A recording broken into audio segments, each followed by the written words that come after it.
Thank you very much to the dry bulk panel. We're now moving on. Another presentation now, growth in the carbon markets.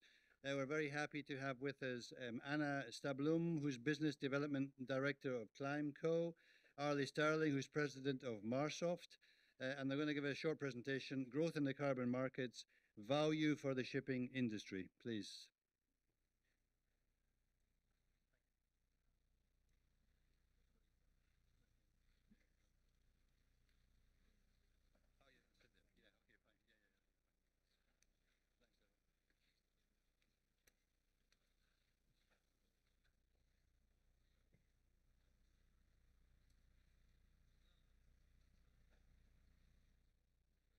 Excellent. Thank you. Yeah, thanks. Hello, everyone. And thank you for staying, even if I'm sure it's soon lunchtime and you start to get a bit hungry and tired. It's great to see so many still hanging on and being here with us. I'm Anna Stablum. I work for ClimeCo. ClimeCo is a North American environmental solutions provider, really. And what we are doing and our mission is to accelerate the low carbon future. You can ask yourself how you're doing that. We are basically inventing, say, new environmental commodities. And my friend here, Arlie from Marsoft, will tell you a lot more about our green screen program that we have developed together. We are also restoring nature by using market-based solutions. I hope everyone can hear me. I've understood that it's a little bit hard to hear. So today I've got the pleasure to introduce the voluntary carbon markets for all of you. It's going to be a little bit of a quick rundown really about the compliance markets versus the voluntary carbon markets. We got time, we got 10 minutes, so we need to be quite quick, but we got a lot of time after our presentation to take a lot of questions outside if you really want to know the details about especially voluntary carbon markets. We're not from the EU, so I'm not going to take any questions on how to pay the compliance schemes that you're being faced with from next year, because I just don't know that. So a quick intro instead to the voluntary carbon markets and trading carbon. The idea, as I'm sure you are all aware, is not new. It started already under the Kyoto Protocol in 1997. The logic is, and this is obviously a shipping conference, that we're all in the same boat.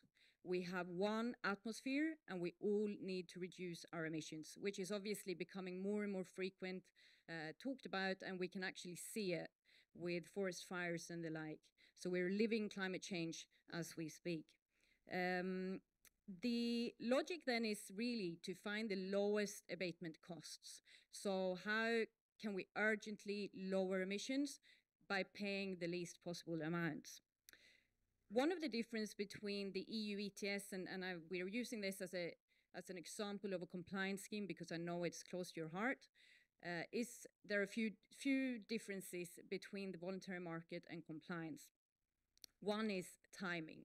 So what you're doing in a voluntary market is that we're actually looking at reductions that have already taken place. So you're looking backwards in a way. They have been verified and you basically get a certification that you've lowered your emissions. It's very different from the compliance markets where you're actually getting an allowance to pollute for the future. So that's one very key difference. The objective of the market is very different as well, because as you know, the fact that you have these different allowances are being given out, you will get fewer and fewer of these allowances until you reach the target that the government, or in the case of the EU, has set. The voluntary market is a zero-sum game. It's basically looking for channel private capital, which has really been lacking, especially if you look at environmental solutions, because that has only been funded by governments, institutions like the World Bank. And now what we're wanting to do in the voluntary market is tap on and really unlock all that private capital that is sitting on the sidelines. And again, finding the lowest abatement cost is basically the key here. So it's a little bit of a carrot and stick, especially if you're the project developer, which is our program that we will talk to you in a little bit. and you get revenues. You get revenues because you are the one saving emissions that you can then sell to someone else who's got a very high level of their emissions that will cost them a lot to bring down. The other thing is that there are shipping companies already in this market very active because they have been looking at the life cycle assessments of the new fuels. They have understood that the cost of actually going and following, maybe they've done pledges so that they will reduce to 2025, 2030, 40, 50, and so forth. And they've understood that the cost of doing so at this point of time is going to be so high that it's actually easier to fund someone else to do the emission reduction in their projects. That's why it's a zero-sum game, but it's all about finding that private capital and channeling in to spur innovation, find new technologies, while we're in this very urgent place. So there's one shipping company, especially that been a large buyer of credits. They were really, like I said, looking at the whole life cycle assessment and understood that the best way is at this point of time funding other people's projects. In our example and what we have come up with, you as a ship owner, let's change screen, you as a ship owner will be the project owner, okay? So because you will be able to introduce new technologies onto your ships and installing one or more retrofits to your ship, we will be able to measure what you were emitting before you did these installations and what you are emitting after installing the emissions. The idea again is that someone in your supply chain or someone else who basically have got very high and difficult emissions to tackle could come and help you fund these retrofits. It is about finding solutions to spur innovation, as I said earlier, and the retrofits that are eligible are deemed as non-standard for the industry. So it's about going above and beyond, and it's not business as usual. Otherwise, I think it's important to know that we are using gold standard to really validate and verify these emissions. They were part also under the Kyoto Protocol to measure and validate projects. They were funded in 2003 by WWF and other NGOs. So they will help us. So ClimeCo will basically be the bridge between Marsoft that are doing the measurement. We will help, and gold standard is ultimately a little bit like a central bank issuing credits that the ship owner will be able to have the revenues for when we have sold them in the market. Oftentimes, like I said, the ship owner will then reduce their scope 1 emissions, and you will be able to sell, either you retire those credits, so you take them out of the market, or you will be able to sell them to your supply chain. And as we talked about earlier, I heard in some panels, you are feeling the pressure, of course, of your clients. So with that, I will hand over to Arlie. Are you having over like this? Well, you'll hand over the clicker too. Thanks so much. It's great to see everybody. Thank you all for joining us today. One of the things that Marsoft set out to do some 5 years ago is make sure that the carbon markets were accessible to ship owners. And we knew that there were 5 items that all ship owners said were critical in order to actually take advantage of these new markets. And they're listed here. They're recently published by the Singapore Global Center for Maritime Decarbonization in cooperation with BCG. I'd like to highlight the first of these five items: technical pilots and data sharing. We went back to school, we went back to MIT to build a model that incorporated thousands of tank tests and more than hundreds of ships that have gone through the model in order to ensure that we can, as Anna says, establish the baseline. How was the ship going to perform before the retrofit, and how does it perform after? Because that critical value added is what the gold standard then values when it allows you to issue carbon credits. And of course, we're providing a critical source of new financing and Anna's out there selling them, so she knows what the market's really like. And when the carbon credits can be sold to bring more cash in to support the retrofits. Now, what does this all have to do with the ETS? Well, the fact is, in the ETS, the shipping industry has been thrust into one of the world's largest carbon markets right now. You're going to be trading carbon starting in January of next year. You're going to be trading it under the rules, as Anna has described, of government intervention in our markets to set a certain goal to reduce CO2 emissions. They've issued certain certificates. They've said for every ton of CO2 that you emit, you must buy one of those certificates.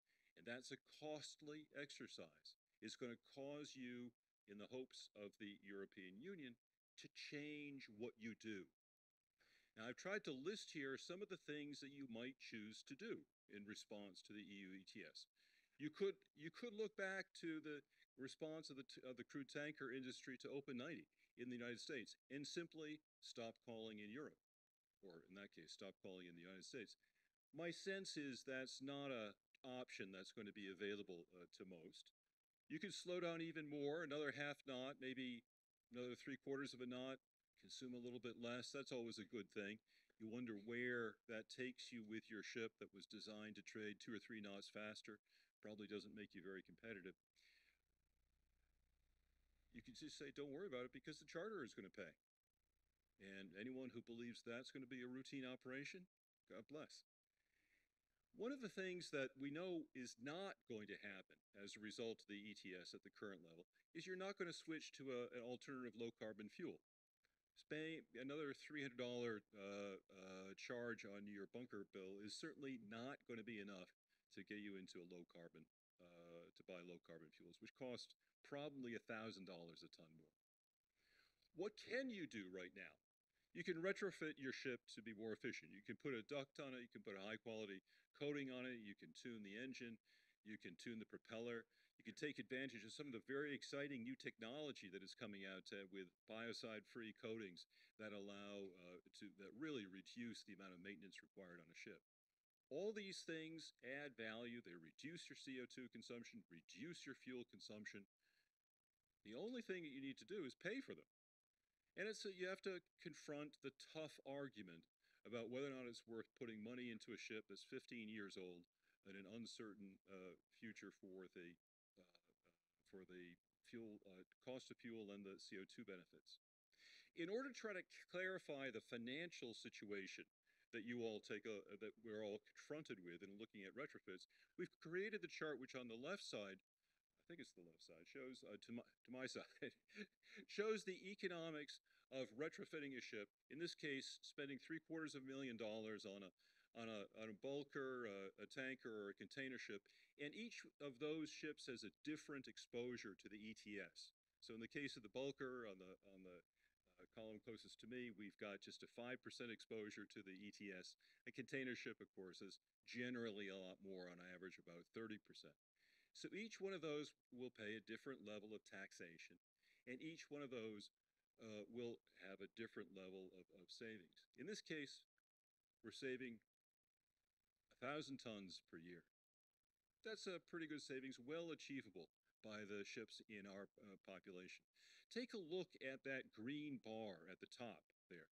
The carbon markets add that value to the total value of the retrofit. The retrofit means you reduce your fuel consumption. The red is that value of the reduction. The green is the value add of the carbon markets. The blue line there, that's the cost of the investment. What the ETS has done, what the carbon markets have done, is change the bar. It allows you to make those investments, which will make your ships more efficient, more competitive, and trade for a longer life. And I think that was my minute.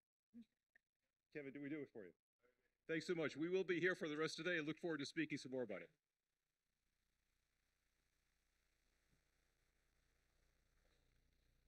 Thank you very much, Arlie and Anna. If the next panel please can come up.